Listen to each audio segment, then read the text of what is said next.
បាទសួស្តីថ្ងៃដែលខ្ញុំចង់ចែករំលែកខ្លះទាក់ទងទៅនឹងរឿងរ៉ាវនៃជីវិតរបស់មនុស្សម្នាក់ៗដែលបានឆ្លងកាត់មកជាធម្មតាមនុស្សយើងតែងតែមានអតីតកាលបច្ចុប្បន្ននិងអនាគតអតីតកាលនោះគឺបានឆ្លុះបញ្ចាំងមកបច្ចុប្បន្នគិតទៅអនាគតជាធម្មតាមនុស្សយើងតែងតែមានការគិតត្រូវនិងការគិតខុសបាទជារឿងធម្មតាទេមិនថាយើងចេះប៉ុណ្ណាក៏ដោយការគិតមិនអាចគ្រប់ជ្រុងជ្រោយទាំងអស់បានទេមានរឿងខ្វះខាតបន្ថែមក៏ប៉ុន្តែយើងត្រូវយកចំណុចខ្វះខាតដែលយើងធ្វើមិនល្អនោះឬធ្វើខុសនោះយកមកតម្រង់នេះពេលបច្ចុប្បន្ន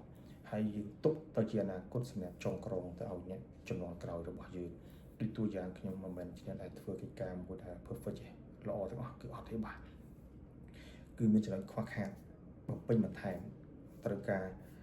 ក្រុមការងារមកជួយដើម្បីរកចំណុចដែលយើងធ្វើមិនល្អនោះការសមាជិកណាមួយតែតក្រហល់ពេកធ្វើគឺមិនទទួលនៅបានថាវិជ្ជមានទេអញ្ចឹងហើយការគិតអ្វីមួយយើងទីមទាឲ្យមានការត្រិះរិះពិចារណាគ្រប់ជ្រុងជ្រោយបានច្រើនដូចថាវាមិន100%ទេក៏តែឲ្យវា70 90ឬក៏80ឬក៏90គឺកាន់តែល្អជាងគេថាយើងលើកពី60 70ទៅវាជារឿងដែលល្អហើយអញ្ចឹងចំណុចនេះយើងក៏បីគ្រូយើងទាំងអស់គ្នាយកពីអតីតកាលមកឆ្លុះបញ្ចាំងនៅបច្ចុប្បន្ននៅពេលយើងកំពុងតែធ្វើនេះពេលខ្លះយើងបានគិតគូរអត់អន់ហើយក៏ប៉ុន្តែនៅតែមានចំណុចខ្វះខាត